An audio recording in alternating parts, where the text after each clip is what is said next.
तो hey guys, welcome to my channel. My name is Pankaj. तो आप लोग का स्वागत है नॉर्मी रेसलिंग में। इस वीडियो के अंदर डिस्कस करने वाले हैं डब्ल्यूडब्ल्यूई के जॉन सीना के काफ़ी इंटरेस्टिंग द रॉक के टीज को लेकर। क्या द रॉक को एक तरीके से जॉन सीना वार्न करते हुए दिखाई दे रहे हैं, इसके बारे में बात करेंगे एंड डिस्कस करने वाले यहाँ पर भाई Cody Rhodes and Rhea replay का स्पेशल थीम हमें देखने को मिलेगा रेसलमेनिया में।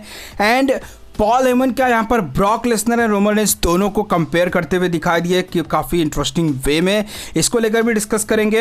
एंड डिस्कस करने वाले यहाँ पर भाई साहब Seth Rollins and Cody Rhodes के सेगमेंट को लेकर, जो कि रोमन एंड रॉक के साथ में बड़ा देखने को मिल सकता था। एंड क्या आरवीडी यानी कि रॉ वैन डैम डब्ल्यूडब्ल्यूई में रिटर्न करेंगे। बहुत सारी अपडेट्स है, बहुत सारी अपडेट्स है, इसलिए वीडियो को एंड तक जरूर देखना। और जिस किसी ने चैनल को सब्सक्राइब नहीं किया, सब्सक्राइब कर लो गाइस लेटेस्ट अपडेट्स और ऐसी इंटरेस्टिंग वीडियोस के लिए। ओके, सो चलते फ्रेंड टॉपिक पे आते हैं। सो टॉपिक की शुरुआत करते हैं फर्स्ट ऑफ ऑल, और यह हमें देखने को मिल रहा है रॉ वैन डैम को लेकर। तो भाई आरवीडी एग्री करते हुए दिखाई दे चुके हैं डब्ल्यूडब्ल्यूई के टीवी पे वापस रिटर्न करने को लेकर। तो रिसेंटली एक इंटरव्यू के अंदर यहाँ पर आरवीडी यानी कि रॉ वैन डैम से पूछा जाता है कि क्या आप डब्ल्यूडब्ल्यूई के अंदर इस साल वापस से अपीयर होते हुए दिखाई दोगे। मतलब इस साल अभी तक अपीयर तो नहीं होते हुए दिखाई दिए हैं, बट क्या अब अपीयर होते हुए दिखाई दे सकते हैं। सो यहाँ पर आरवीडी कहते हुए दिखाई देते सिंपली कि यस एब्सोल्युटली, ये वर्ड था उनका, जहां पर वो कहते हुए दिखाई देते कि एब्सोल्युटली वो डब्ल्यूडब्ल्यूई के टीवी पे अपीयर होते हुए दिखाई देंगे। दैट मीन्स कि हमें आरवीडी रॉ वैन डैम बहुत ही जल्द डब्ल्यूडब्ल्यूई के अंदर अपना रिटर्न करते हुए दिखाई दे सकते हैं। तो बहुत ही बढ़िया अपडेट है। बाकी अगले अपडेट की बात कर ले तो ये अपडेट हमें यहाँ पर अंड्राडे को लेकर देखने को मिल रहा है। तो अंड्राडे को लेकर रिपोर्ट्स यहाँ पर रेसलिंग ब्लॉग की तरफ से देखने को मिला है, जिनका ये कहना है कि अंड्राडे को लेकर डब्ल्यूडब्ल्यूई के पास में काफ़ी ग्रेट प्लान्स हैं और डब्ल्यूडब्ल्यूई यहाँ पर इनको धीरे धीरे अप्लाई करते हुए दिखाई देगी इनके ऊपर सारे प्लान्स, और इनको टाइटल अपॉर्चुनिटी तक दी जा सकती है।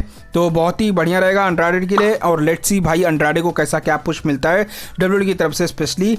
एंड बात कर लेते हैं वैसे नेक्स्ट वन अपडेट के बारे में, और ये अपडेट है कोडी रोड्स और रिया रिप्ली को लेकर।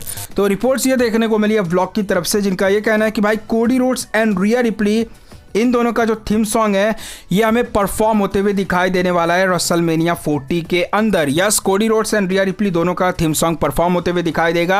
एंड इवन यहाँ पर नियोमी को लेकर भी अपडेट आई है, जो कि जेरो की तरफ से, जिनका ये कहना है कि नियोमी का जो एंट्रेंस होगा ये मे बी फ्यूचरिस्टिक देखने को मिल सकता है। वेल लेट्स सी डब्ल्यूडब्ल्यूई अभी एंट्रेंसेस में रेसलमेनिया के क्या कुछ करते हुए दिखाई देती है, बट यहाँ पर लग रहा है कि कुछ ना कुछ तो स्पेशल होने वाला है एंट्रेंसेस में भी। तो मज़ा तो आएगा स्पेशली ऑब्वियसली देखने में ही। लेट्स सी डब्ल्यूडब्ल्यूई इसको लेकर क्या कुछ करते हुए दिखा देती है।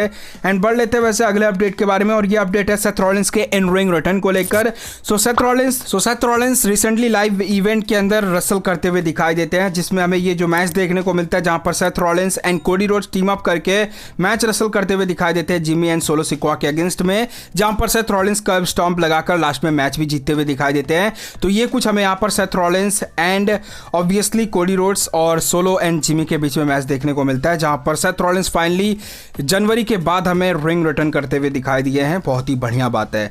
बाकी बढ़ लेते हैं वैसे अगले अपडेट के बारे में बात कर लेते हैं। तो यह अपडेट हमें यहां पर देखने को मिल रहा है, जो कि है भाई साहब जॉन सीना को लेकर। सो 16 time WWE champion John Cena, इनकी तरफ से काफी इंटरेस्टिंग वार्निंग देखने को मिली है, वो भी the people's champ the Brahma bull the Rock को लेकर, जहां पर जॉन सीना अपने इंस्टाग्राम अकाउंट पर पोस्ट करते हुए दिखाई देते हैं बॉटम ऑफ द रॉक। ऐसा कुछ हमें यहां पर देखने को मिल रहा है, जैसा कि आप देख सकते हो। और ऑब्वियसली जॉन सीना की तरफ से हमेशा क्रिप्टिक चीजें देखने को मिलती है उनके इंस्टाग्राम पर, और ये यहाँ पर हमें स्ट्रेट फॉर द रॉक को देखने को मिल रहा है।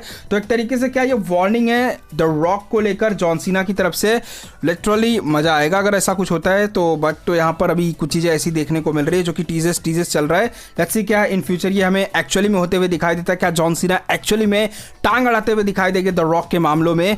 तो मजा ही आएगा वैसे तो। लेट्स सी, आई होप मतलब ऐसा कुछ हो जाए। बाकी अगले अपडेट की बात कर ले तो यह अपडेट हमें यहाँ पर देखने को मिल रहा है Seth Rollins and Cody Rhodes Roman Reigns and the rock के सेगमेंट को लेकर। तो रिपोर्ट्स हमें यहाँ पर यह देखने को मिल रही है कि Seth Rollins and Cody Rhodes and Roman Reigns and rock का जो सेगमेंट है ये हमें थोड़ा और लंबा जाते हुए दिखाई देने वाला था, जहां पर हमें इनका जो सेगमेंट का एंड होता है वो कुछ ब्रॉल टाइप में एंड होते हुए दिखाई देता है, यानी कि Seth Rollins and Cody Rhodes Roman Reigns and the rock ये सब ब्रॉल करते हुए दिखाई देते हैं। बट यहाँ पर फॉक्स ने टीवी टाइम ज़्यादा देने से मना कर दिया, जिसकी वजह से यहाँ पर ये प्लान्स को कैंसिल कर दिया गए और चाटे तक बात यहाँ पर रह गई। तो ये कुछ अपडेट्स है भाई, फॉक्स वाले गलत कर रहे हैं। आई होप कि यूएसए पे डब्ल्यूडब्ल्यूई वापस चली जाए। यूएसए पे काफ़ी अच्छा खासा वैसे भी टाइम मिल ही जाता है, बट वो जो मतलब ऑब्वियसली DIY वाला रिटर्न जो काट दिया था वैसा तो नहीं काटना चाहिए USA वालों को भी, बट देखते हैं क्या होता है। बाकी अगले अपडेट की बात कर ले तो ये अपडेट हमें यहाँ पर देखने को मिल रहा है, the Beast Incarnate Brock Lesnar and also भाई साहब रोमन रेंस को लेकर पॉल हेमन एक काफ़ी इंटरेस्टिंग वे में कंपेयर करते हुए दिखाई दे जाते हैं दोनों सुपरस्टार्स को।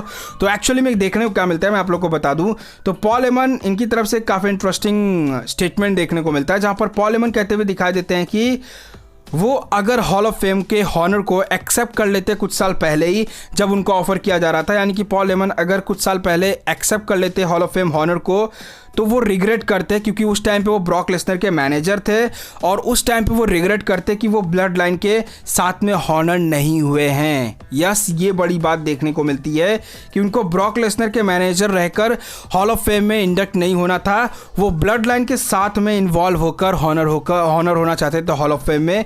ये कुछ यहाँ पर पॉल हेमन कहते हुए दिखाई देते हैं, यानी कि ब्रॉक लेसनर को मैनेज करना पॉल हेमन के लिए सही नहीं था, ब्लड लाइन के साथ में ब्लड लाइन को मैनेज करना इनके लिए सबसे परफेक्ट डिसीजन है।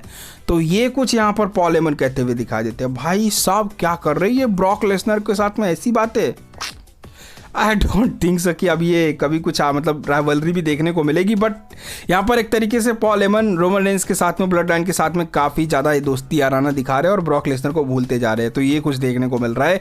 बाकी आप लोग का क्या ओपिनियन है इन सारे अपडेट्स को लेकर कमेंट सेक्शन में जरूर बता सकते हो। बाकी वीडियो अच्छी लग रही है तो लाइक करो, शेयर करो, सब्सक्राइब करो, जो भी करना कर सकते हो। इंस्टा, ट्विटर, व्हाट्सएप चैनल सबका लिंक डिस्क्रिप्शन में है, वहाँ पर जाके जरूर फॉलो कर लो। और जिस किसी ने चैनल को सब्सक्राइब नहीं किया गाइस प्लीज़ चैनल को सब्सक्राइब कर लो लेटेस्ट अपडेट्स और ऐसी इंटरेस्टिंग वीडियोज़ के लिए।